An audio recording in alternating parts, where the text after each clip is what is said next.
irmãos, boa noite a todos, os amados que se encontram na casa do Senhor, para darmos início a mais esse momento glorioso em nossas vidas, de exaltação e sobretudo de gratidão ao nosso Deus, a Ele que nos deu tudo, que nos fez, que sonda, que conhece o nosso coração, Ele que nos elegeu na eternidade para sermos seus filhos, para andarmos com Ele na luz. Nessa noite, somos felizes e gratos a esse Deus e temos aqui mais uma oportunidade de expressarmos esses agradecimentos, esse louvor eterno ao nosso Deus nessa noite, que assim nos permite gloriá-lo e também exaltá-lo acima de qualquer nome nessa terra.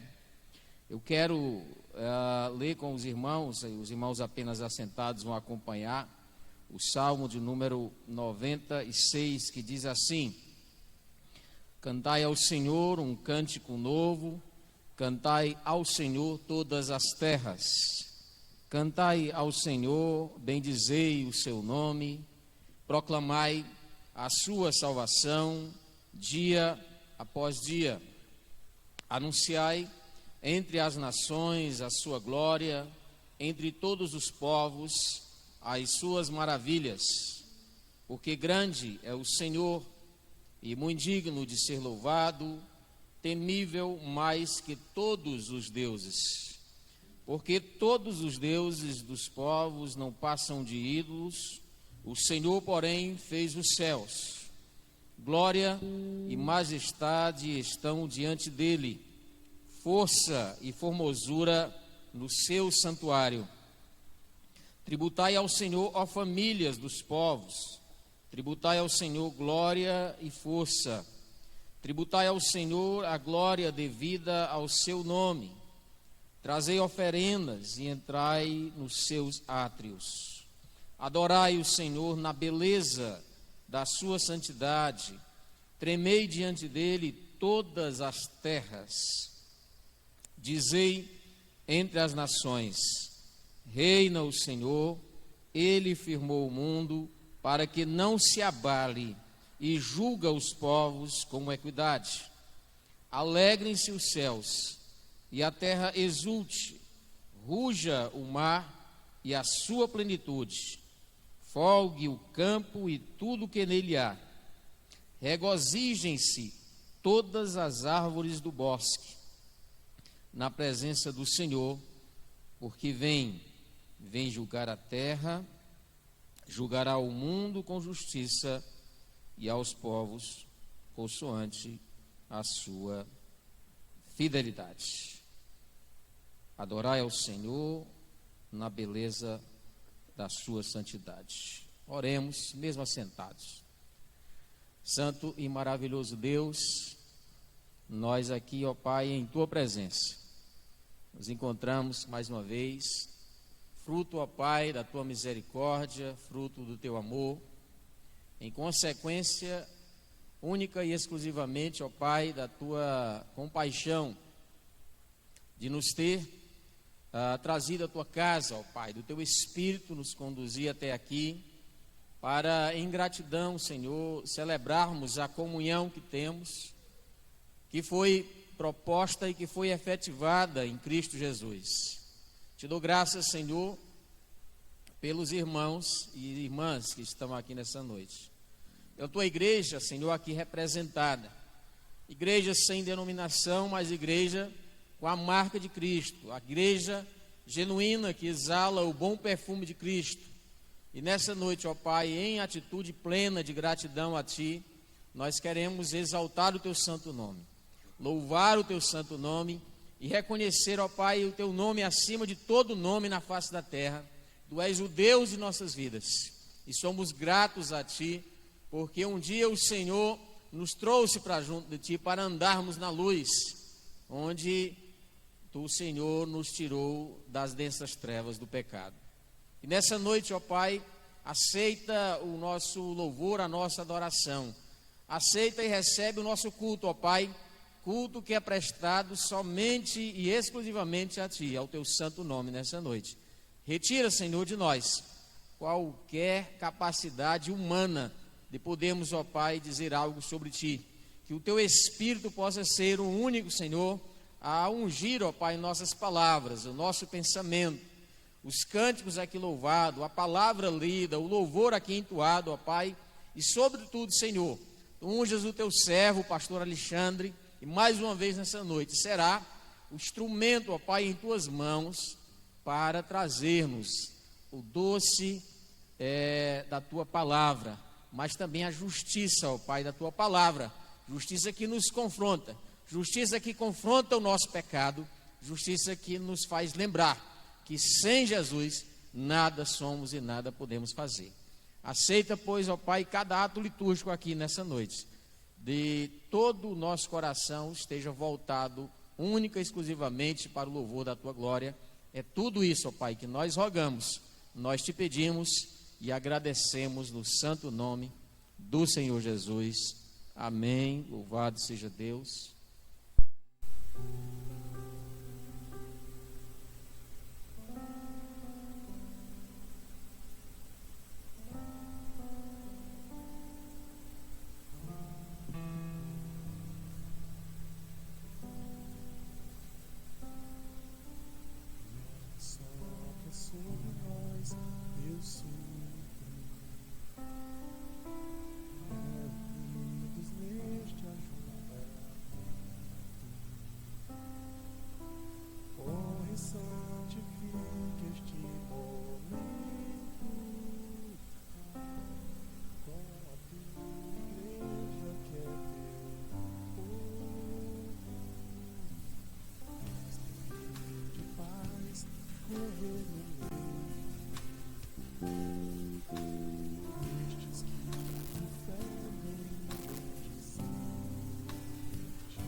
Amém, irmãos. Convido aos amados aqui presentes para compartilhar comigo uma leitura do texto da palavra que está em Salmo, no capítulo 32. É ao passo de que eu convido os irmãos a ficar de pé, aqueles que puderem, em reverência à palavra do nosso Deus. Pedi não sei se o Tiago, ou se desse um pouco mais de agudo no microfone, inclusive no de vocês também, eu estou achando o som meio fechado, não sei se o problema é o meu ouvido, pode ser. Ok, Salmo 32, nós vamos ler todo ele, 11 versículos, e vamos alternar. Os amados, independente das versões, podem soltar a voz e ler a palavra do Senhor, que diz assim, Salmo 32, verso 1: Bem-aventurado aquele cuja iniquidade é perdoada e cujo pecado é coberto.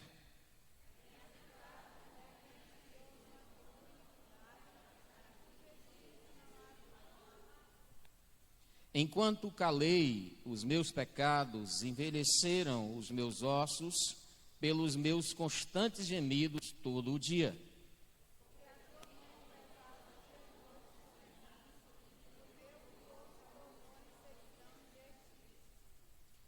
Confessei-te o meu pecado e a minha iniquidade não mais ocultei. Disse, confessarei ao Senhor as minhas transgressões, e tu perdoastes a iniquidade do meu pecado.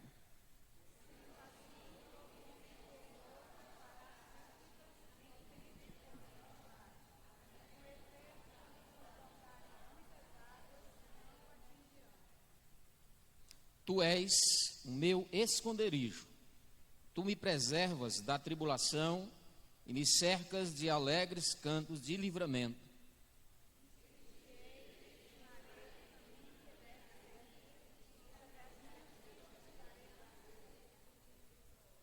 Não sejais como o cavalo ou a mula sem entendimento, os quais com freios e cabrestos são dominados, de outra sorte eles não te obedecem.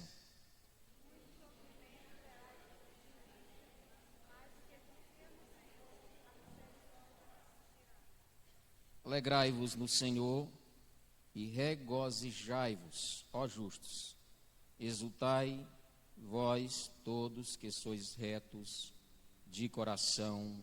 Amém. Podeis sentar, amados.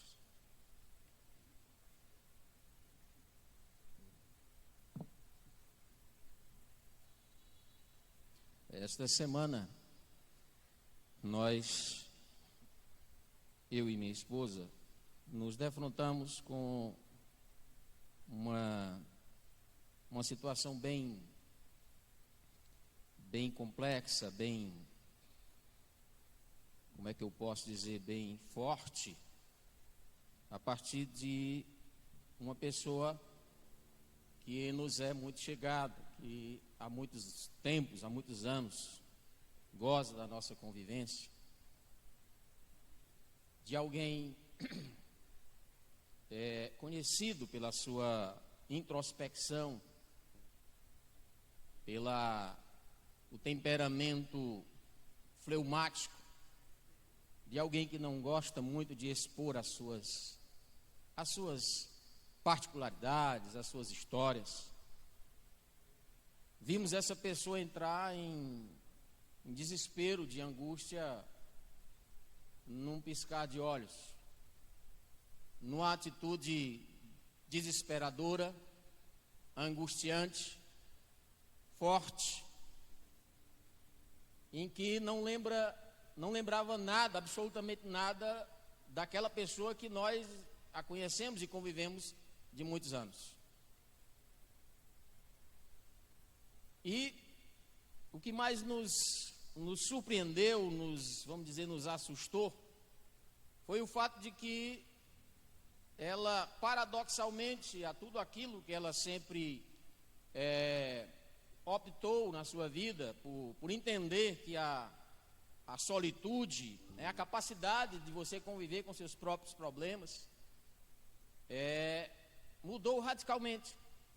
E ela passou a falar muitas coisas e colocar para fora, inclusive, segundo ela, assuntos e temas que chocou, que machucou, que provocou grande sofrimento, dores guardadas, sofrimentos, traumas que ela nunca confessou, que ela nunca compartilhou com ninguém. E foram 2 dias bem complicados, inclusive de entrar pela madrugada. Davi, no Salmo 32, eu penso que viveu também essa realidade. Essa dura realidade de você adoecer, de você ter o adoecimento por dentro, mediante ao seu silêncio sobre coisas que você fez, pensou, que adveio até você, que vieram até você, que causou algo muito forte ou menos forte ou impactante, e que não foi resolvido, e que guardou. Davi mesmo fala aqui, em que no verso 3, enquanto eu silenciei, enquanto eu calei, enquanto eu não falei, enquanto eu não confessei, enquanto eu não joguei para fora, enquanto eu não revelei de mim mesmo os meus erros, os meus pecados, envelheceram os meus ossos. A linguagem de dizer que ele estava doente, que algo do ponto de vista psicológico estava entrando em transformação para algo que estava comandando já o seu corpo, a partir de doença, a partir de algo que ele não tinha mais controle. Eu não sei quantos de vocês se encontram dessa forma, se em pequena, média ou grande circunstância, ou grau ou nível.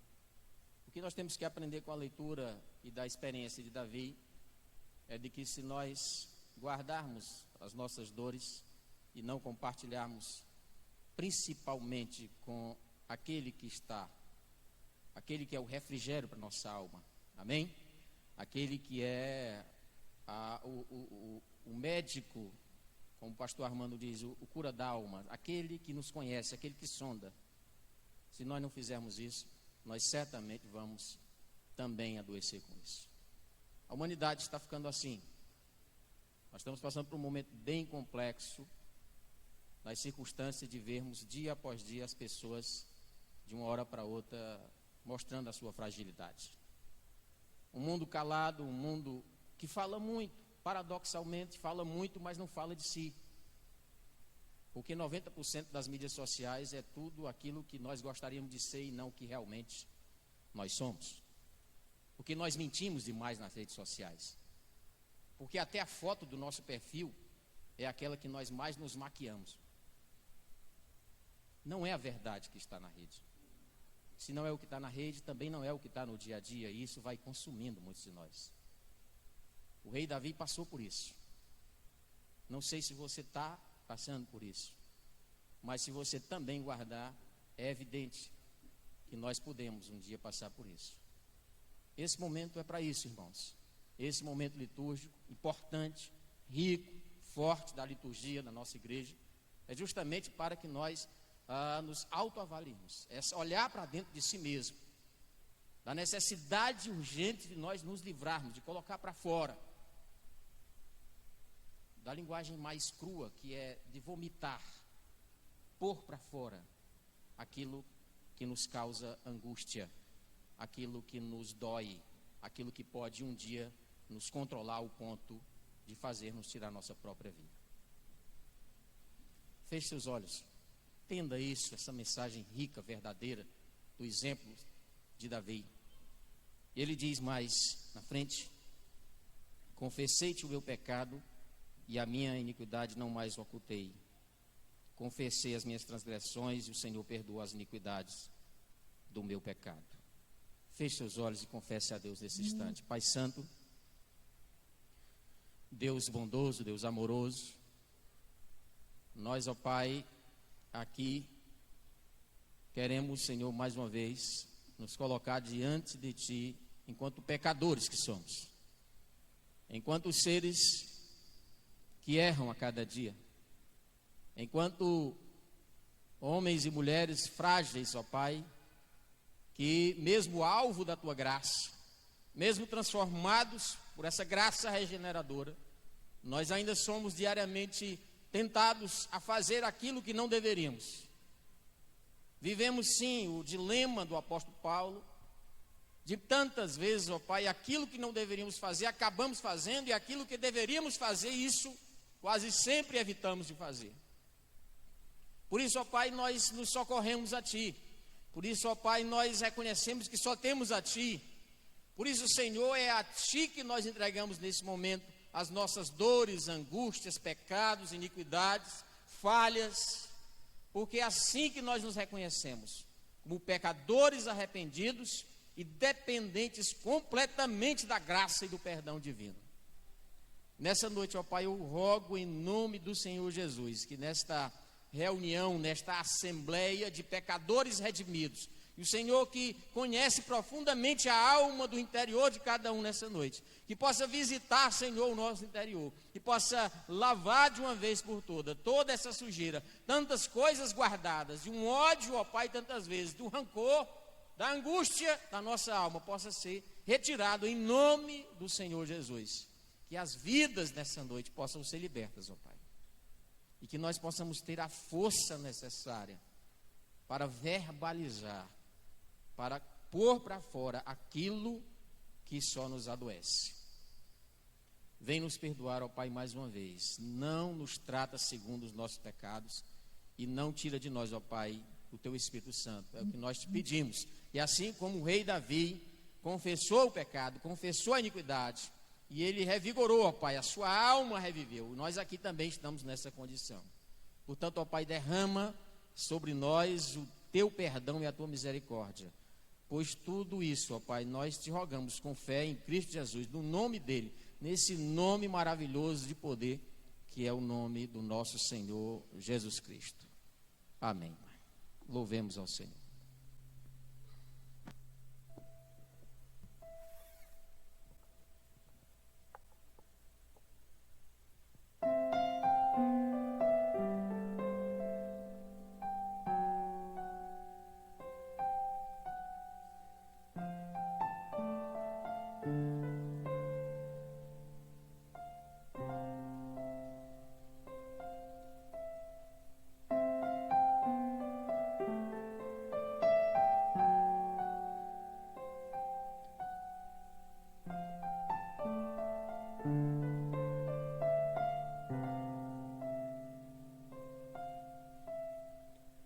Quero voltar ao início de tudo, encontrar-me contigo, Senhor. Quero rever meus conceitos, valores, quero reconstruir. Vou regressar ao caminho, vou ver as primeiras obras, Senhor. Eu me arrependo, Senhor, me arrependo, Senhor, me arrependo, Senhor. Eu quero voltar ao primeiro amor, ao primeiro amor. Eu quero voltar a ler. Eu quero voltar ao primeiro amor, ao primeiro amor. Eu quero voltar a ver. Quero voltar ao início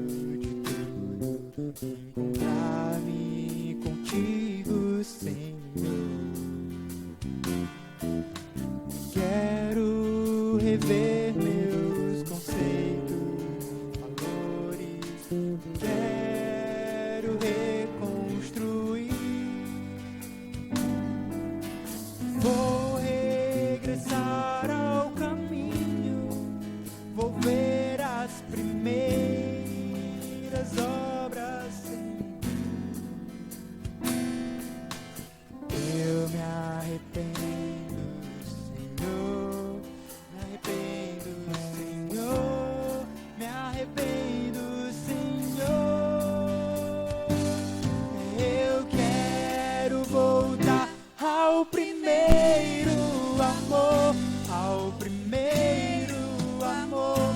Eu quero voltar a Deus. Eu quero voltar ao primeiro amor, ao primeiro amor. Eu quero voltar a Deus.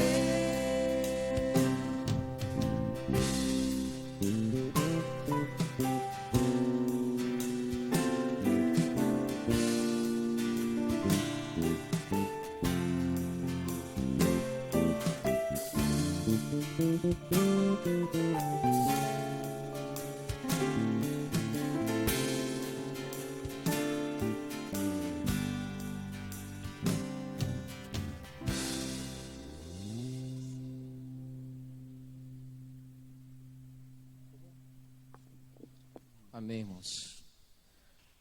Eu não sei vocês, mas esse hino é muito bonito, viu? Também bem novinho, né? Rebanhão. O meu contemporâneo aqui, cinquentenário, também estava nessa lembrança boa. Meus irmãos, eu quero agradecer em nome do conselho a visita daqueles que estão aqui a primeira vez, segunda vez, e vieram louvar o nome do Senhor Jesus. Você que tem sempre o prazer de estar na nossa casa, na casa de Deus, e também nós temos esse prazer de recebê-lo. Eu quero agora convidá-los a de pé, todos, nós vamos ter esse momento de confraternização, dizer que os irmãos e as irmãs fiquem inteiramente à vontade. Até bem pouco tempo nós não podíamos nem sair dos locais. Aqueles que quiserem podem se cumprimentar, não tem nenhum problema aqui. Agora também não você não é obrigado a fazer isso, né? E respeitar aqueles que não querem também, ok? Vamos louvar ao Senhor. Eu quero registrar aqui a presença muito honrosa aqui do nosso irmão Nilton, família que está ali, sua esposa, suas filhas, né? E tem uma história toda conosco aqui. Em nome dos irmãos que nos visitam mais uma vez, é sempre muito bom revê-los. Eu quero saudar todos quantos estão aqui nos visitando e a todos quantos vieram para louvar e engrandecer o nome do Senhor Jesus. Louvemos a Ele, nos alegremos na comunhão que é celebrada somente em Cristo Jesus.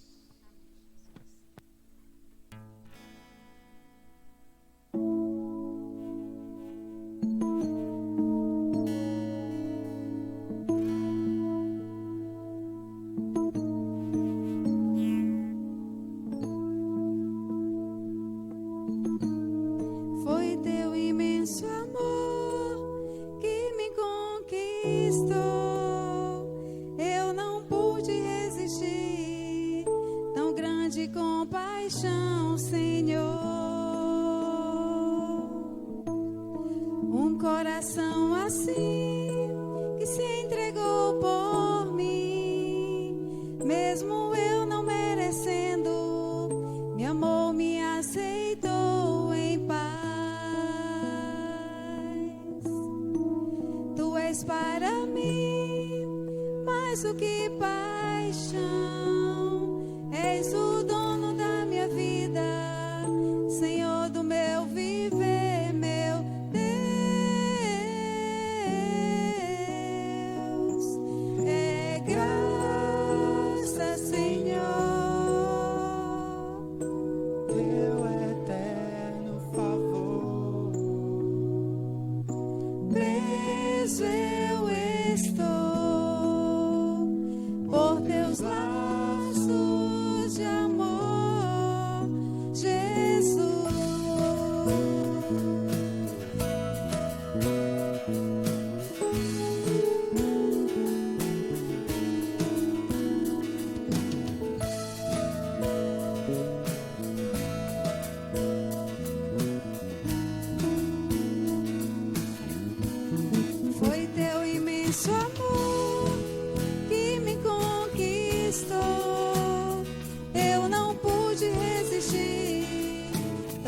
de compaixão, Senhor.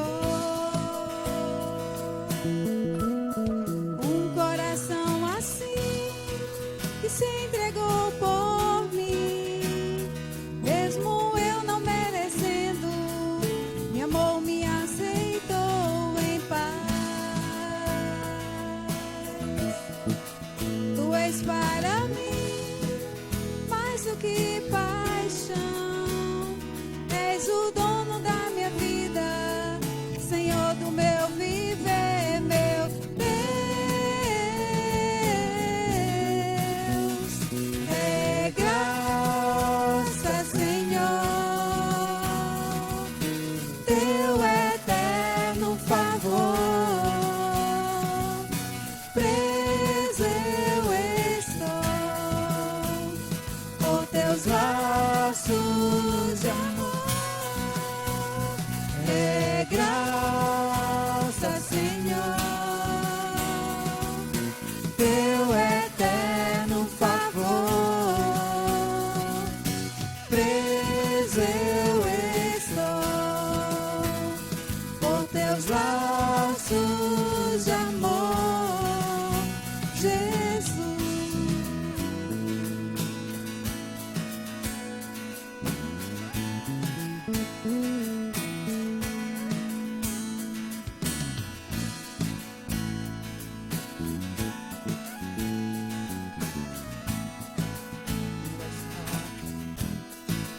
Tu és para mim mais do que paixão, és o dono da minha vida, Senhor do meu viver, meu Deus. É Graça, Senhor, teu eterno favor.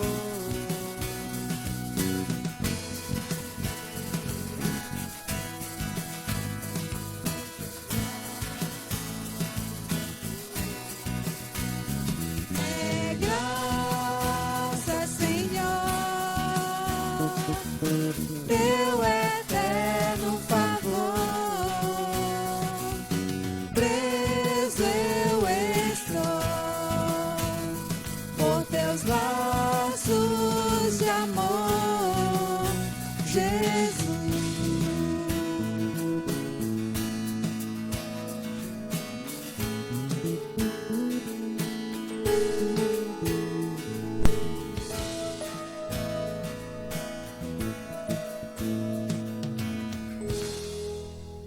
Poder sentar, irmãos.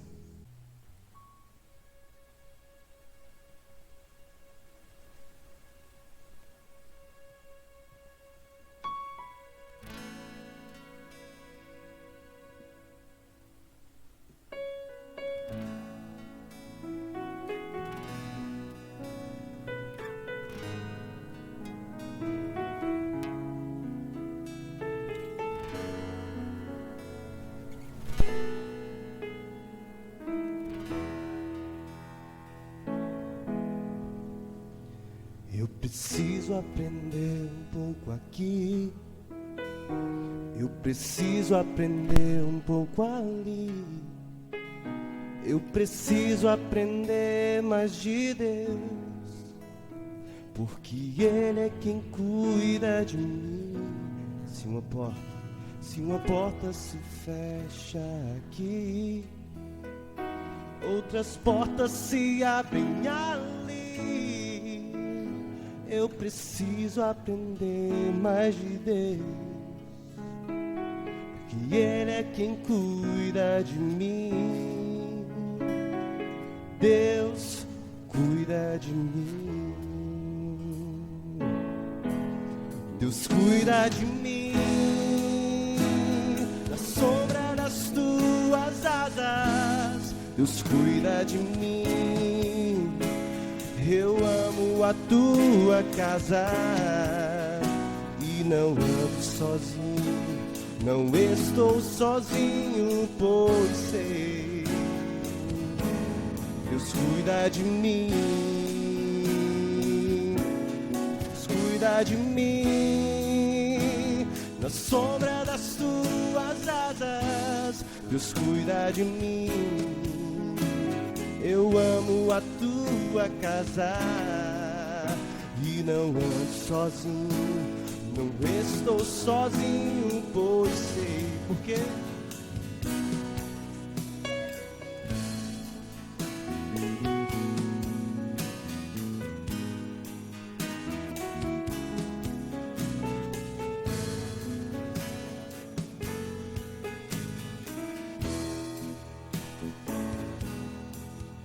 Se na vida não tem direção,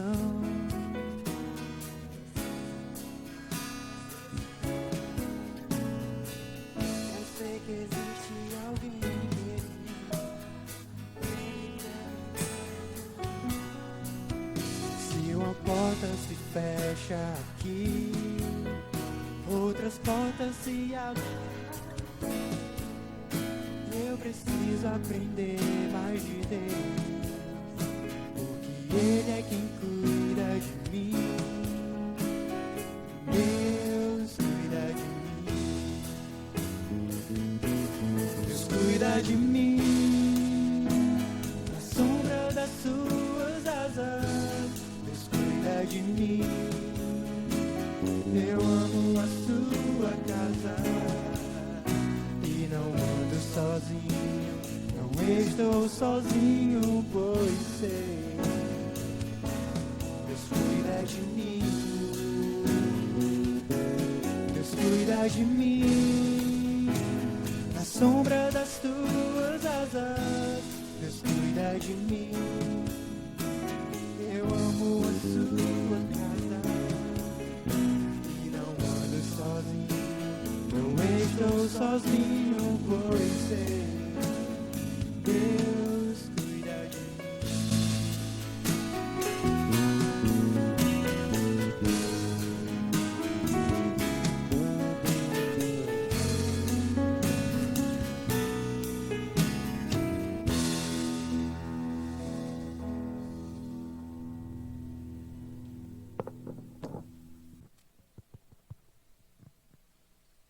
Meus amados e minhas amadas de Deus, a paz e a graça do nosso Senhor e Salvador Jesus Cristo vos sejam multiplicadas hoje e sempre. Amém? Que Deus abençoe a cada um, a cada uma que entrou nesse tempo, nessa noite, para cultuar o Senhor. Nós vamos convidar os cordeirinhos, as crianças que estarão se dirigindo para a sua salinha. Antes, porém, nós vamos orar com elas aqui na frente, onde em seguida elas estarão se dirigindo para o culto preparado especialmente para elas em sua linguagem. Pedir que Deus esteja ministrando aos corações das crianças, louvar a Deus por cada pai, por cada mãe que trouxeram seus filhos até o templo do Senhor para que assim eles possam ser instruídos com a palavra. Ensina a criança no caminho que deve andar, e ainda que cresça, diz a Escritura, não se desviará dele. Então nós vamos orar, agradecendo a Deus pela vida das irmãs também, que voluntariamente têm feito uso dos dons e talentos que Deus deu a cada uma, para poder também trabalhar com essas crianças. Um trabalho glorioso, trabalho que nós devemos louvar a Deus pela vida dessas irmãs, que se dispor a estar trabalhando com as crianças. Vamos orar, amados irmãos, vamos ficar de pé, e a gente vai orar pelas crianças, e também orar para que Deus esteja falando com cada um de nós, a começar de mim, por meio da sua santa palavra.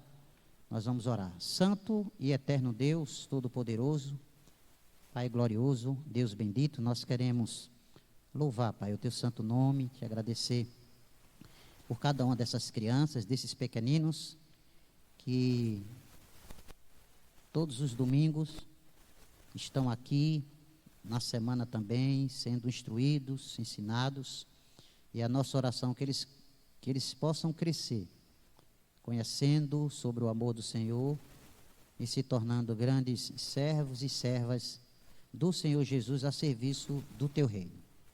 Obrigado pela vida dos pais, que tem trazido eles também ao templo, e das irmãs que têm se colocado à disposição para esse trabalho com essas crianças. Que o Senhor derrame da tua graça sobre cada um. Em tempo queremos também, Pai, pedir ao Senhor que nos ministre por meio também da tua santa palavra nessa noite gloriosa, em nome de Cristo. Amém. Ainda de pé, meus amados e minhas amadas de Deus, eu convido vocês a abrir a palavra do Senhor no livro da Revelação do apóstolo João, em Apocalipse, capítulo de número 6, onde nós iremos ler dos versos 9 ao verso de número 17, encerrando assim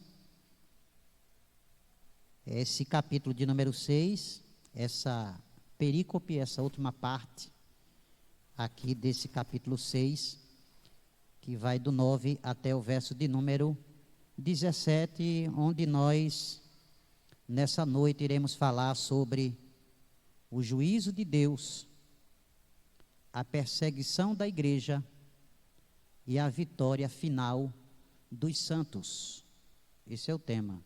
O juízo de Deus, a perseguição da igreja e a vitória final dos santos em Cristo. Ou seja, a minha vitória, a sua vitória, a vitória daqueles que são lavados e remidos pelo sangue de Cristo, a vitória da igreja de Jesus. Vamos ler, amados irmãos, então a palavra do Senhor. Então eu convido você para que nós possamos então ler juntos, assim eu vou ler o primeiro versículo, ímpar, verso 9, você lê o segundo, eu o terceiro e assim sucessivamente. Apocalipse capítulo 6, versículo de número 9, estou com a minha Bíblia hoje atualizada, certo? O quinto selo. Quando ele abriu o quinto selo, vi debaixo do altar as almas daqueles que tinham sido mortos por causa da palavra de Deus e por causa do testemunho que sustentavam.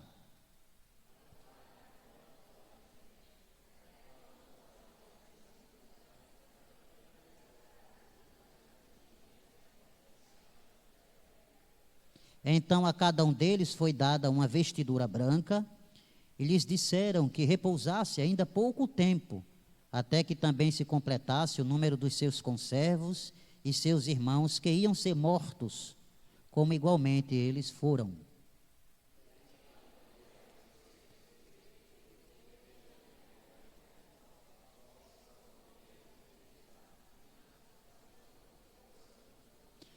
As estrelas do céu caíram pela terra como a figueira, quando abalada por vento forte, deixa cair os seus figos verdes.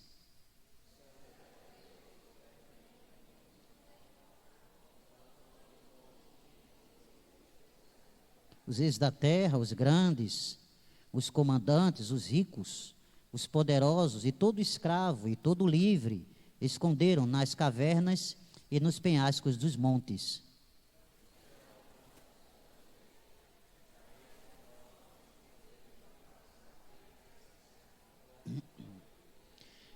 Porque chegou o grande dia da ira deles. E quem é que pode suster-se? Que Deus em Cristo aplique em nossos corações o texto sagrado que ora foi lido. Podeis assentar, meus amados irmãos, nós, aqueles que estão vindo a primeira vez aqui, eu, o pastor Alexandre, Deus colocou em nosso coração de nós estarmos trazendo mensagens a partir aqui do livro de Apocalipse.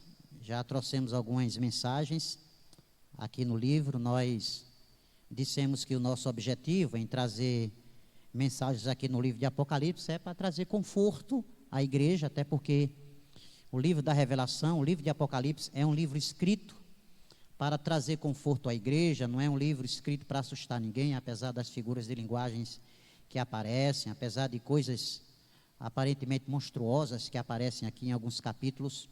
O livro de Apocalipse foi feito para mostrar a vitória da igreja, foi feito para trazer conforto à igreja, principalmente em face dos momentos difíceis, dos momentos de perseguição, das lutas que nós enfrentamos enquanto aguardamos a vinda do Senhor Jesus, lutas essas que que o apóstolo João e que a igreja, a quem João estava entregando a mensagem dessa revelação, a revelação, na verdade, que foi dada a João, o apóstolo João, estavam também precisando muito ouvir uma mensagem de conforto, uma mensagem de consolo. O apóstolo João, o apóstolo amado do Senhor Jesus, perseguido por conta do amor a Cristo Jesus, por conta da pregação do Evangelho, se encontrava aqui exilado, nessa ilha chamada de Patmos, aqui hoje a atual Turquia, onde ali ele, no dia do Senhor, recebe essa revelação.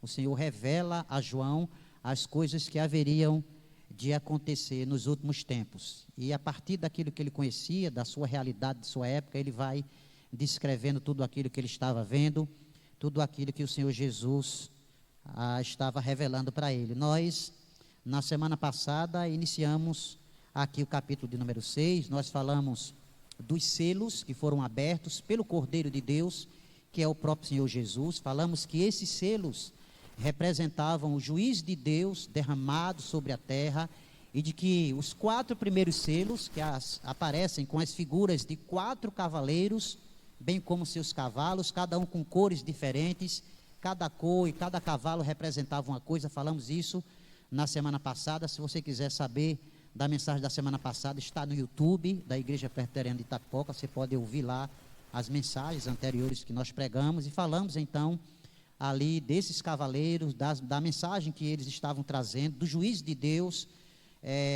Ligamos aquilo com a realidade do que a gente está vendo hoje, com as fomes, com as guerras e com tantas coisas que nós temos visto hoje, dizendo que tudo isso são, na verdade, evidências desse juízo de Deus que tem sido derramado sobre a terra, mas que apesar disso, o nosso Deus tem um controle sobre todas as coisas. E hoje a gente continua ainda falando aqui nesse verso de número 9, onde estaremos falando sobre o juízo de Deus, a perseguição da igreja e a vitória final dos santos.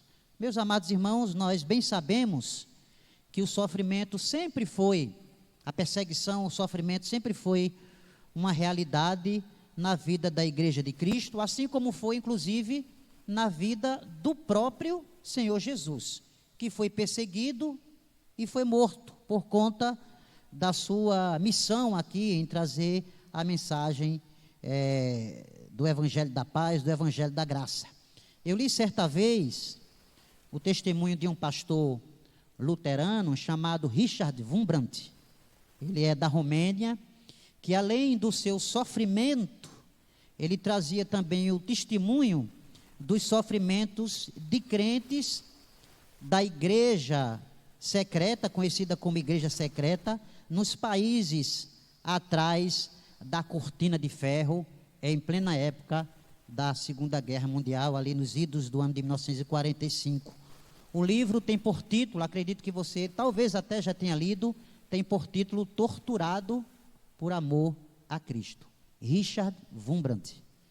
E esse autor que escreve esse livro, o livro foi traduzido aqui inclusive para o Brasil pelo pastor Israel Gueiros Filho, que por acaso ele é de Pernambuco e lá de Recife. Ele traduz esse livro trazendo esse testemunho desse pastor ali nos países que foram alvo do comunismo, conhecidos como países da cortina de ferro. E ele trabalhou ali nas igrejas, conhecido como igreja secreta. Foi um trabalho que ele começou a fazer, porque as igrejas foram proibidas de pregar o evangelho, e de forma secreta ele começou a trabalhar com essas igrejas. Logo no início da primeira página do livro, eu trouxe aqui uma parte do texto, diz assim: o reverendo Richard Wurmbrand foi um ministro evangélico que passou 14 anos como prisioneiro dos comunistas, torturado em sua própria terra, a Romênia. Em 1945, como os comunistas tomaram a Romênia e tentaram submeter a igreja aos seus propósitos, Richard Wurmbrand iniciou um ministério chamado Subterrâneo, ou Igreja Subterrânea, destinado à pregação do evangelho ao seu povo escravizado. Nós vemos aqui, meus amados irmãos, que o juízo de Deus a perseguição da igreja e a vitória final é uma realidade até hoje também. O texto continua dizendo que eles foram presos pelos soldados russos invasores. Foi preso com sua esposa chamada Sabina. Durante 3 anos, sua esposa trabalhou escravizada pelo regime comunista. Richard passou esse tempo numa prisão solitária. Os guardas tentaram forçá-lo a confessar que ele pertencia a uma rede de espionagem imperialista. Foi açoitado, foi torturado e obrigado a ingerir drogas. Em algumas ocasiões ele foi pendurado e diz que seu corpo balançava com as forças da pancada dos açoites que ele sofria. Apesar de tudo, ele resistiu e ficou firme. Foi considerado a voz da igreja subterrânea, considerado também Marte vivo e o Paulo da cortina de ferro. Vale a pena você ler o testemunho desse pastor. E esse livro você tem disponível, inclusive hoje em PDF. Você pode baixar na internet e ler. É muito comovente e é um testemunho que fortalece a nossa fé. De maneira que, quando a gente olha aqui para o texto que nós lemos nessa noite, essa continuação aqui da visão que João teve dos 7 selos, que inicia aqui no capítulo 6, que representam, ou que falam, como já falei, sobre o juízo de Deus derramado sobre a terra. A partir desse verso aqui de número 9, nós temos a abertura agora do 5º selo, que não revela agora um novo flagelo, ou um novo juízo de Deus, mas pelo contrário, ele vai trazer aqui a reação dos crentes da igreja aos juízos por parte, não é, daqueles cavaleiros, dos primeiros versos que a gente leu, descrito aqui como aqueles que tinham sido mortos. Inclusive, o juízo que veio por parte desses cavaleiros atingiu também a igreja e atingiu esses que João vai falar que foram mortos. Então, o verso 9, ele inicia da seguinte forma, dizendo: quando ele abriu o 5º selo, vi debaixo do altar as almas daqueles que tinham sido mortos por causa da palavra de Deus e por causa do testemunho que eles sustentavam. Amados irmãos, essas pessoas que João está vendo aqui, que foram mortos por causa do testemunho que eles sustentavam, são os mártires, mortos aqui por causa, possivelmente, por causa da pregação do evangelho, e possivelmente por conta do juízo que foi desencadeado a partir daqueles 4 selos, daqueles 4 primeiros cavaleiros que nós vimos no início do capítulo número 6. Inclusive, a palavra traduzida aqui por testemunho, do verso 9, quando ele abriu 5º selo, vi debaixo do altar as almas daqueles que tinham sido mortos por causa da palavra de Deus e por causa do testemunho. A palavra testemunho que aparece aqui no verso 9 é a tradução da palavra grega martiria, que dá origem à palavra mártir, que por sua vez, claro, tem toda a relação com aquelas pessoas que são mortas por causa da pregação do evangelho, por causa do amor a Jesus Cristo. De maneira que os cristãos mortos aqui são os mártires de todas as eras, que foram perseguidos, que estão sendo inclusive perseguidos agora, e muitos que ainda serão perseguidos. Muitos morreram no passado, muitos estão morrendo hoje também, e muitos ainda hão de morrer daqui para frente. A perseguição da igreja, meus amados irmãos e minhas irmãs, sempre foi e sempre será uma realidade. O próprio apóstolo João, inclusive, aqui mesmo no texto, quando escreve o Apocalipse, nós bem dissemos já que ele estava preso nessa ilha chamada Pátimos por conta da perseguição. Só para lembrar, a gente pode ler aqui o capítulo 1, versículo de número 9, quando João aqui relata dizendo: eu, João, irmão vosso e companheiro na tribulação. Veja, companheiro na tribulação, estava sendo perseguido. Na perseverança em Jesus, achei-me na ilha chamada Pátimos, por causa do quê? Da palavra de Deus e do quê? E do testemunho de Jesus. Ele era um mártir vivo, ele era um cristão perseguido, um cristão que estava ali por conta da palavra de Deus e da pregação do Evangelho.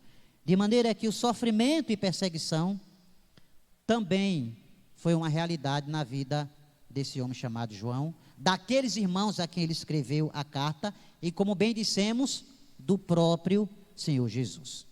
E aí, para falar do Senhor Jesus, podemos lembrar o evangelho deste mesmo João, dessa vez agora o evangelho escrito por ele, no capítulo 15, versículo de número 20, no seu evangelho, João vai dizer o seguinte: João vai dizer: lembrai-vos, o que está escrito aqui no evangelho de João, lembrai-vos da palavra, são palavras do Senhor Jesus, lembrai-vos da palavra que eu vos disse, não é o servo maior que seu senhor. Se me perseguiram a mim, também perseguirão a vós outros.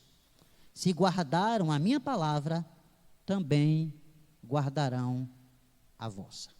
Cristo foi perseguido, João foi perseguido, a igreja na época de João foi perseguida ali, possivelmente nos idos do ano 94, depois da morte e ressurreição de Jesus, como já falamos, que essa perseguição aos crentes ali, na época em que João estava recebendo essa revelação, foi desencadeada por conta do imperador chamado Domiciano, e Cristo também sofreu por conta da perseguição. Então o sofrimento e as perseguições, amados irmãos, é uma realidade, foi e continua sendo, mas temos algo que nos consola, temos algo que nos conforta, as promessas vinda da própria palavra de Deus. Apesar das lutas que enfrentamos, eu não sei qual é a perseguição que você enfrenta, de repente no seu trabalho, de repente por parte de amigos, pelo fato de você ser cristão, de você não abrir mão de determinados valores, de determinados princípios, às vezes você é escanteado, você é colocado de lado, as pessoas não querem se envolver com você, não querem conversar com você. Existem perseguições de todas as formas, amados irmãos. As perseguições hoje que a gente enfrenta, necessariamente, pelo menos aqui no nosso estado, no nosso país, não tem sido de cunho físico, como aconteceu com Richard Wurmbrand, mas elas têm sido de cunho ideológico. Temos sofrido muito, amados irmãos, temos sido atacados por ideologias contrárias à palavra de Deus, que tem colocado a igreja no canto da parede, que tem, de certa forma, nos desafiado, muitas vezes, a gente assumir determinadas posições, e isso é uma forma de perseguição. Não estamos sendo agredidos, mas estamos sendo afrontados no que diz respeito àquilo que a gente defende, os nossos valores e princípios de acordo com a palavra do Senhor Jesus. O sofrimento e as perseguições, amados irmãos, elas são presentes também, mas elas vêm acompanhadas de promessas. A gente pode, por exemplo, ver alguns textos aqui da palavra de Deus, que eu queria que você então acompanhasse, que possa então confortar o seu coração, que a gente pode até falar das lutas que enfrentamos, mas a gente não pode deixar o nosso coração desabrigado de um consolo. Vem o consolo, e o consolo vem da própria palavra. Abra aí, por exemplo, no próprio Evangelho de João, capítulo 16, versículo de número 33.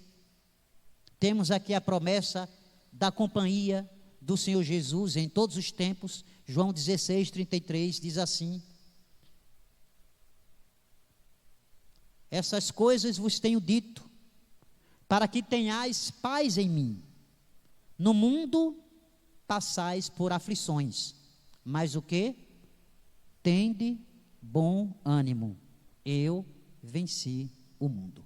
Jesus foi perseguido e ele se considera um vitorioso. Ele venceu primeiro e nós venceremos também esse mundo tenebroso. Um outro texto, da palavra do Senhor, Josué, no capítulo 1, versículo de número 9. Josué vai dizer, capítulo 1, versículo 9, o texto vai dizer: não te mandei eu, Sê forte e corajoso, não temas nem te espantes, porque o Senhor teu Deus é contigo por onde quer que andares. Essa é uma promessa da palavra, mais uma promessa da palavra do Senhor. Isaías 41, versículo de número 10, o profeta Isaías vai dizer: não temas, Isaías 41, 10, não temas porque eu sou contigo, não te assombres porque eu sou o teu Deus, eu te fortaleço, eu te ajudo e te sustento com a minha destra fiel.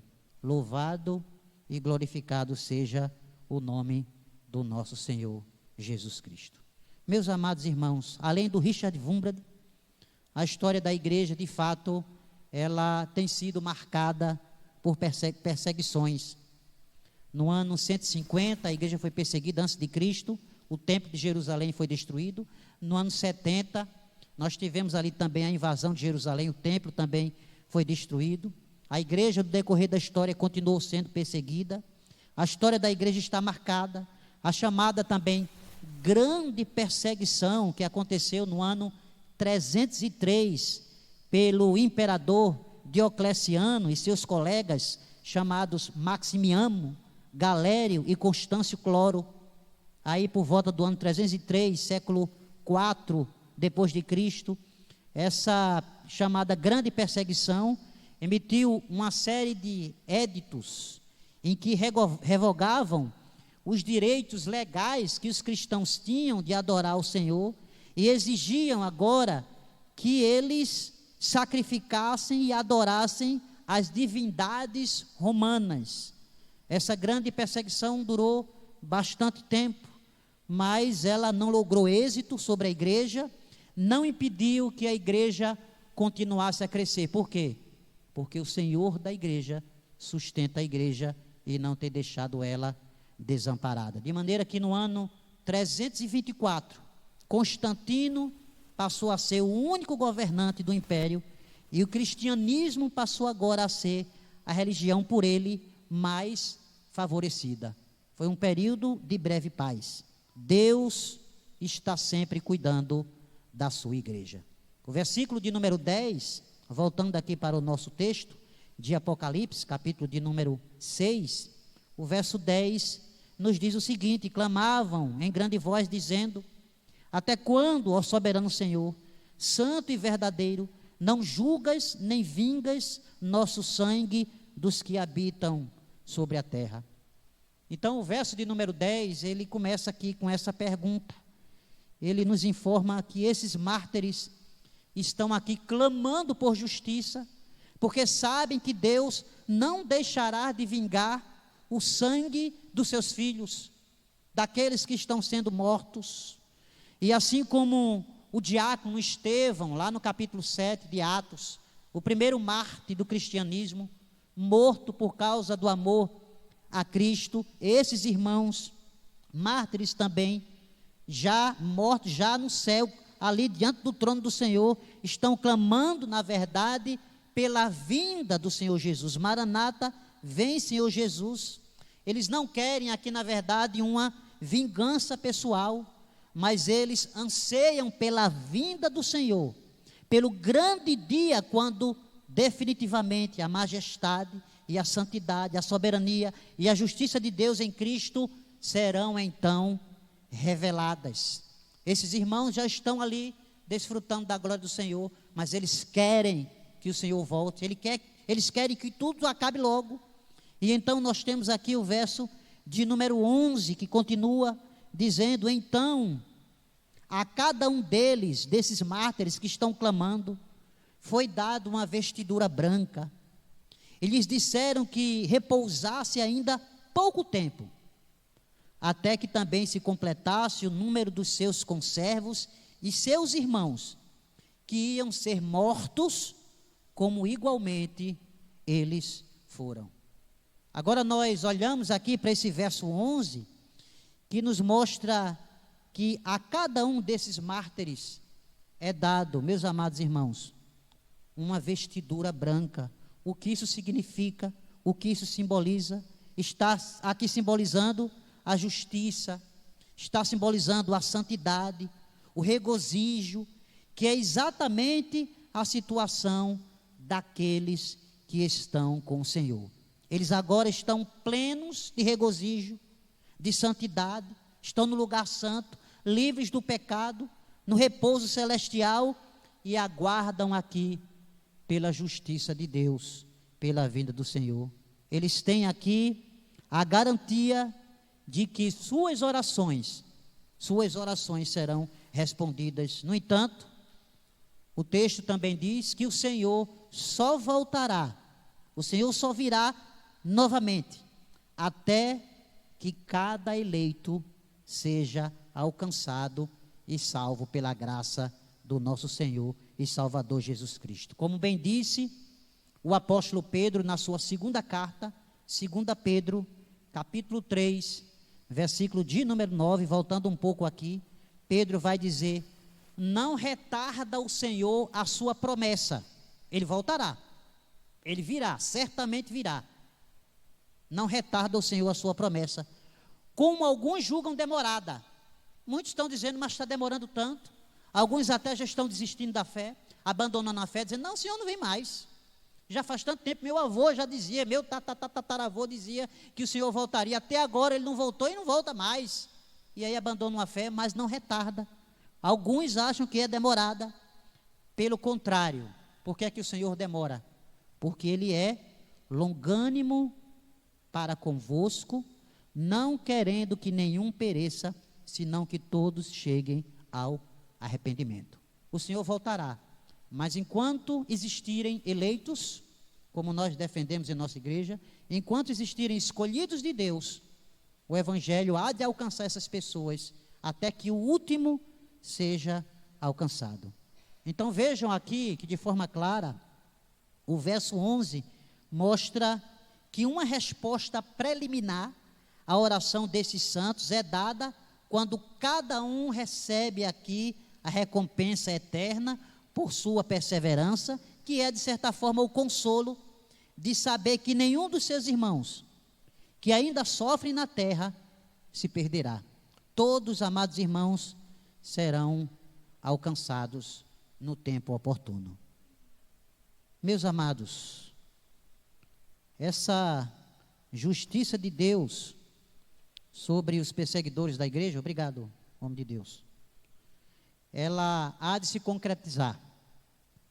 Definitivamente, isso há de acontecer, e João tem a visão desse momento. João tem a visão desse tempo, quando ele abre o 6º selo, a partir do versículo de número 12. João tem a visão da concretização desse tempo final, quando o Senhor definitivamente virá, e a justiça de Deus então será imputada. A partir do versículo de número 12, o texto vai dizendo: vi quando o Cordeiro abriu o 6º selo, e sobreveio grande terremoto, o sol se tornou negro como saco de crina, a lua toda como sangue, as estrelas do céu caíram pela terra, como uma figueira quando abalada por vento forte, deixa cair seus figos verdes. O céu recolheu-se como pergaminho quando se enrola. Então todos os montes e ilhas foram movidos do seu lugar. Os reis da terra, os grandes, os comandantes, os ricos, poderosos, todo escravo, todo livre, se esconderam nas cavernas, nos penhascos dos montes.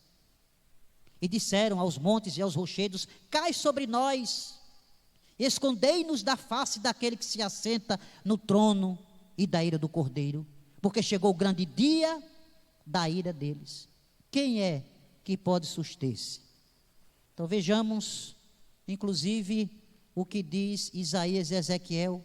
Aqui nós temos de forma clara a visão de João do juízo divino definitivo, assim como profetizou Ezequiel, assim como profetizou Isaías também, que vem aqui esse juízo divino, vem acompanhado por sinais cósmicos, catastróficos, como visto também aqui então no Velho Testamento. Eu queria que você então visse aí, por exemplo, profeta Isaías, o capítulo 24, verso do número 1 ao verso do número 6 de Isaías 24, diz assim o texto: vejam, o Senhor vai arrasar a terra e devastá-la, arruinará sua superfície, espalhará seus habitantes.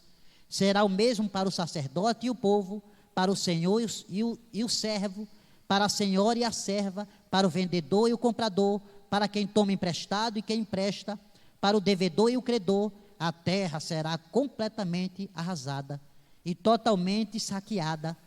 Quem falou esta palavra foi o Senhor. A terra seca-se e murcha, o mundo defia e murcha, definham os nobres da terra. A terra está contaminada pelos seus habitantes, porque desobedeceram as leis, violaram os decretos e quebraram a aliança eterna. Por isso, a maldição consome a terra, o seu povo é culpado. Por isso, os habitantes da terra são consumidos pelo fogo, ao ponto de sobrarem pouquíssimos. João está vendo aquilo que o profeta Isaías profetizou, mas também aquilo que Ezequiel profetizou. Em Ezequiel 32, versículo do 6 ao 8, eu vou ler aqui na versão NVI, Nova Versão Internacional, para a gente entender melhor, pelo menos esses versos. Ezequiel 32, do verso 6 ao verso 8, o texto vai dizer: encharcarei a terra com sangue que sair de vocês por todo o caminho, até os montes, e os vales ficarão cheios de sua carne. Quando eu extinguir, cobrirei o céu e escurecerei as suas estrelas, cobrirei o sol com a nuvem, e a lua não dará a sua luz. Todas as estrelas que brilham nos céus, eu as escurecerei sobre você, trarei escuridão sobre a sua terra. Palavra do soberano Senhor. Os juízos, amados irmãos, nos céus e na terra, eles demonstram que o seu alcance, que o alcance desse juízo de Deus não será pontual, mas ele será universal. Não apenas os poderosos da terra, mas todos os homens tentam, aqui diz o texto, mas sem sucesso, escapar desse grande dia do Senhor. Tudo aqui então sugere que o texto está tratando acerca do juízo final do Senhor Jesus, dito como o grande dia da ira, como bem falou inclusive o Senhor Jesus em Mateus, no capítulo de número 24, a partir do verso de número 27, o próprio Senhor Jesus falou desse grande dia em Mateus 24, a partir do verso 27 até o verso 31, porque assim como o relâmpago que sai do oriente e se mostra no ocidente, assim será a vinda do Filho do Homem. Onde houver um cadáver, aí se ajuntarão os abutres. Imediatamente após a tribulação daqueles dias, já estamos vivendo esse tempo da tribulação, a igreja já vive esse período, o sol escurecerá, a lua não dará sua luz, as estrelas cairão do firmamento, os poderes celestes serão abalados. Então aparecerá no céu o sinal do Filho do Homem. Todas as nações da terra se lamentarão e verão o Filho do Homem vindo nas nuvens do céu com poder e grande glória.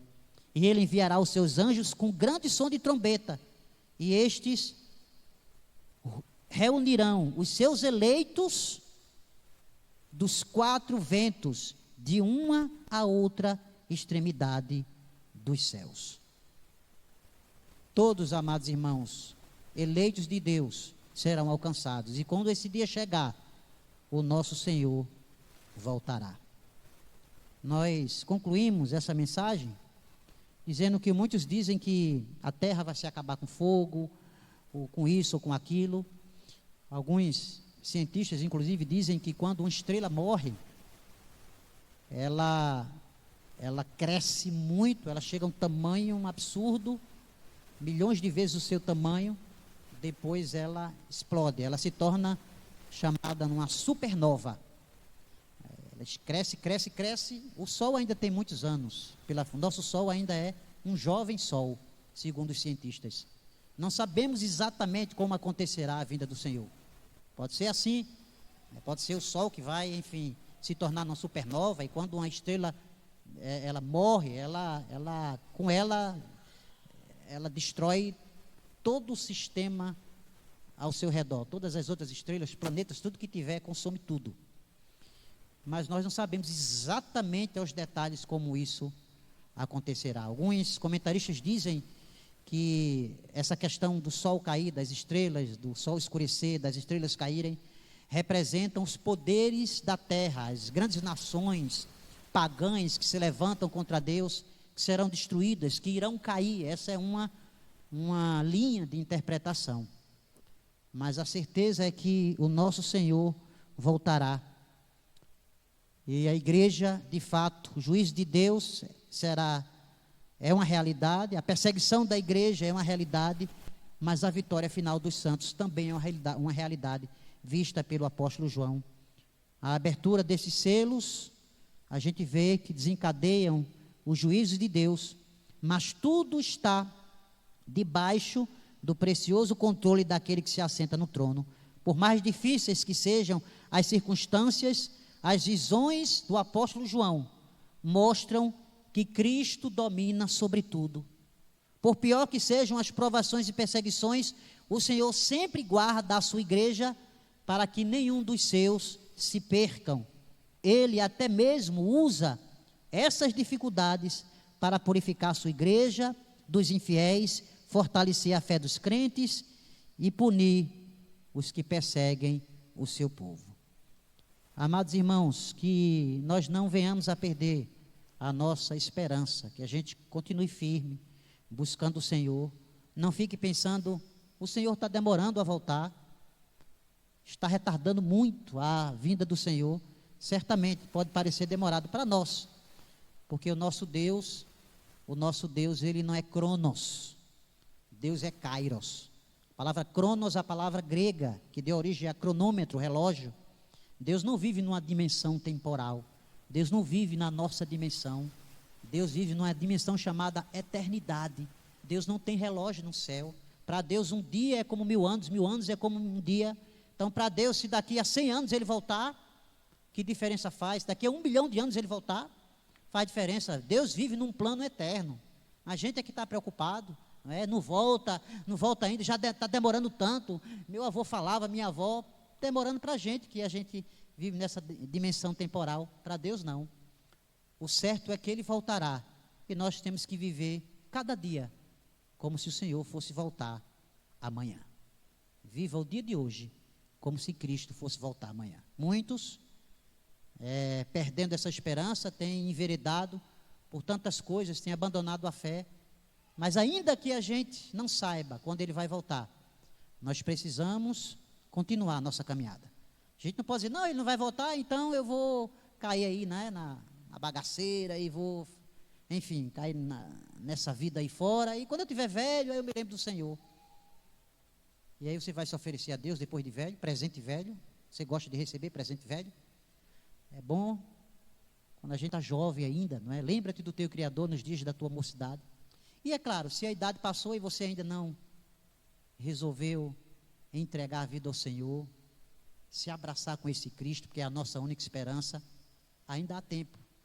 Porque a própria palavra diz, os velhos na sua velhice ainda serão cheios de seiva e de verdor e de vigor. A gente precisa reconhecer, para encerrar, como diz a palavra de Deus em Atos 4:12, porque abaixo do céu não existe nenhum outro nome dado entre os homens pelo qual importa que sejamos salvos. Cristo voltará. Os sinais estão aí bem evidentes. O juízo de Deus está sendo derramado sobre a terra, mas ele voltará. E somente aqueles que creem em Cristo, no seu sacrifício, herdarão a terra. Estarão de fato como aqueles que já morreram, como o que a gente chama na teologia de igreja triunfante. Aqueles irmãos que já morreram estão com Cristo. E nós aguardamos isso. Até que ele venha. Você também tem a responsabilidade de continuar divulgando o amor de Cristo, não é? Com seu testemunho de fé, com a sua vida, com suas palavras. Você será perseguido, rejeitado. Mas se você crê em Cristo de verdade, viver as verdades do Evangelho, os valores de Deus, não será uma vergonha para você. Porque às vezes a gente não tem vergonha de fazer tantas coisas erradas e absurdas, mentir, enganar, roubar, trapacear. Mas a gente às vezes tem vergonha de dizer, eu sou cristão, de carregar uma Bíblia, de estar na faculdade e dizer, eu sou crente. Era um grande desafio quando eu estava na faculdade. Eu via muitos crentes na faculdade com vergonha de dizer que era crente, porque uma faculdade, pessoas que pensam, intelectuais, eu vou dizer que sou crente no meio de um monte de intelectual, porque ser crente é uma coisa absurda, não é? Um negócio retrógrado, ultrapassado. Eu não vou dizer, eu vou ficar aqui na minha, calado. E as pessoas começam a valorizar muito mais os teóricos das faculdades, como se eles fossem as pessoas mais maravilhosas, e esquecer o maior de todos os teóricos, que se chama Jesus Cristo, o Rei dos Reis. Jesus Cristo de Nazaré. Esse é o grande teórico. Na faculdade, me lembro que eu via as pessoas, não é? Ovacionarem, as pessoas ficarem assim, vibrando, quando estavam falando de Freud, quando estavam falando de Anna Bock, quando estavam falando de Lacan. São teóricos da psicologia renomados, porque Lacan dizia isso. Olha o que Lacan dizia. Eu olhava, quem é Lacan? Quem é Freud? Quem foram esses caras? Seres humanos como eu e você. Cristo não. Cristo é Cristo, Ele é Deus, Ele está vivo. Ele é o Senhor da vida, Ele salva pessoas, transforma. Lacan não salva a vida de ninguém, Freud não salva, psicologia não muda a vida de ninguém. Ciência nenhuma muda a vida de ninguém, mas isso aqui muda. Isso aqui muda. Foi por isso que tantos morreram. Wundt, por isso que Richard Wundt sofreu tanto ali, porque acreditava nisso. Que Deus em Cristo, amados, tenha misericórdia de nós e nos use até a vinda maravilhosa do Senhor Jesus. Vamos, amados de Deus, continuar o nosso culto. Quero convidar você a trazer agora até o gasofilácio sua contribuição, seu dízimo e suas ofertas. Diz a palavra de Deus, trazei todos os dízimos à casa do tesouro, para que haja mantimento na minha casa, e provai-me nisso, diz o Senhor. Esse momento do culto é um momento daqueles que são membros aqui da igreja. Você que é visitante, não se sinta constrangido a contribuir, a não ser que você deseje fazer isso, mas tudo aquilo que é aqui colocado é investido no próprio reino. A igreja presbiteriana, ela tem muito cuidado com todo o dinheiro que usa, ela é completamente transparente, está ali no quadro de avisos, você pode olhar ali, todo o dinheiro da igreja está ali, né? O conselho apresenta sempre uma planilha de gastos, daquilo que tem, do que saiu, do que entrou, há toda uma transparência, não é? E a gente tem tido muito cuidado com isso, sempre tivemos, a igreja sempre teve. Todo final do ano a gente apresenta aqui um relatório também financeiro, de tudo aquilo que entrou e saiu. Então a gente se sente à vontade em poder contribuir para o reino do Senhor. Vamos cantar, amados irmãos. Enquanto cantamos, com o grupo de louvor, você pode trazer seu dízimo e sua oferta.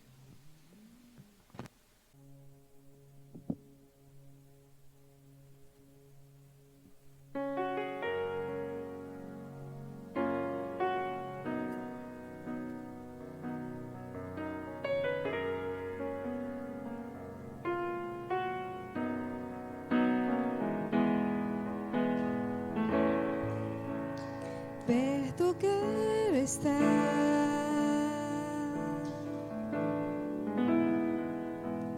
junto aos teus pés,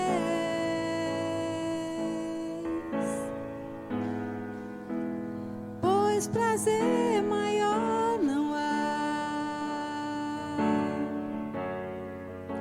que me render e te adorar. Tudo que há em mim,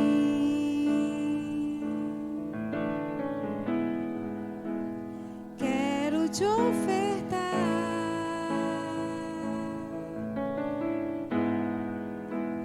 mas ainda é pouco, eu sei,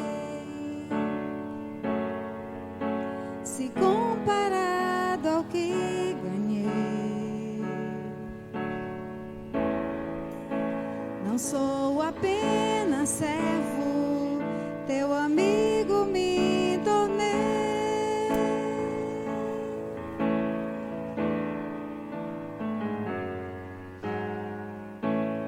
Te louvarei,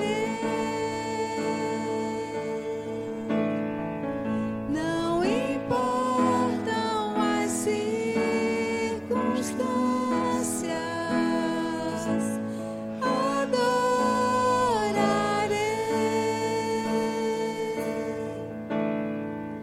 somente a ti, Jesus.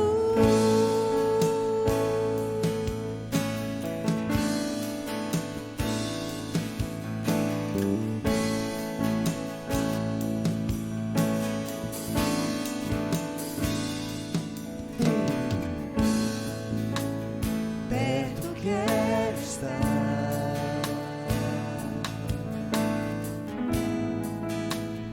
junto aos teus pés,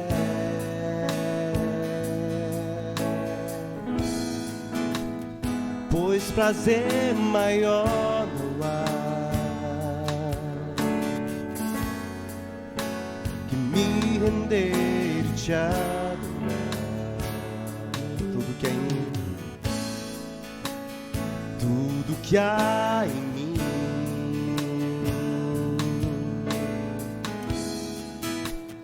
quero te ofertar,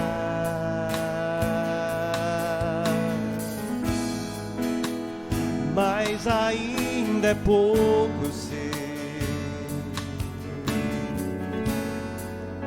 se comparado ao que ganhei.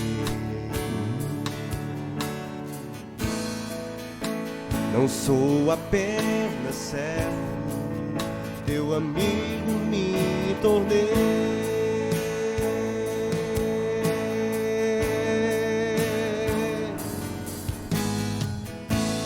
Te louvarei,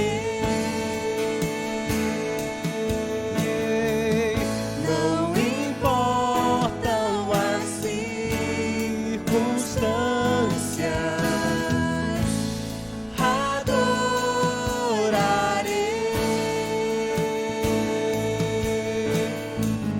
Somente a ti, Jesus, Te louvarei, só a igreja. te louvarei.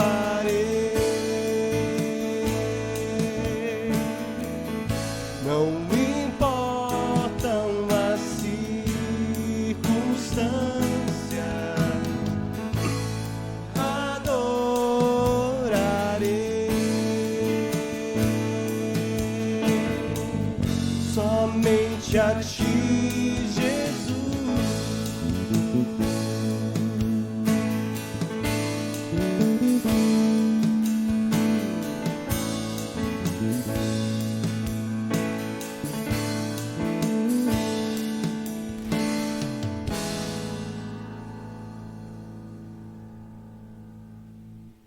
Meus irmãos, nós vamos orar agradecendo a Deus pelas ofertas e em seguida vamos encerrar com a bênção. Convido a igreja a se colocar de pé para a gente encerrar com a oração final e a bênção. Queremos louvar a Deus pela vida de cada irmão e cada irmã que aqui esteve.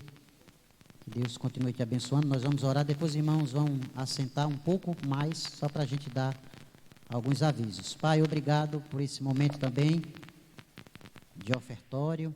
Senhor, continue derramando da tua graça sobre a vida de cada um daqueles que têm investido no reino, daqueles que têm sido fiéis ao compromisso assumido com a tua igreja. Continua derramando a tua paz e a tua graça sobre cada um. E que a graça do nosso Senhor e Salvador Jesus Cristo, o amor de Deus o Pai, a comunhão, o poder e as consolações do Espírito sejam sobre vós e sobre o povo de Deus aqui presente, espalhado pela face da terra, hoje e para todo o sempre. Amém e amém.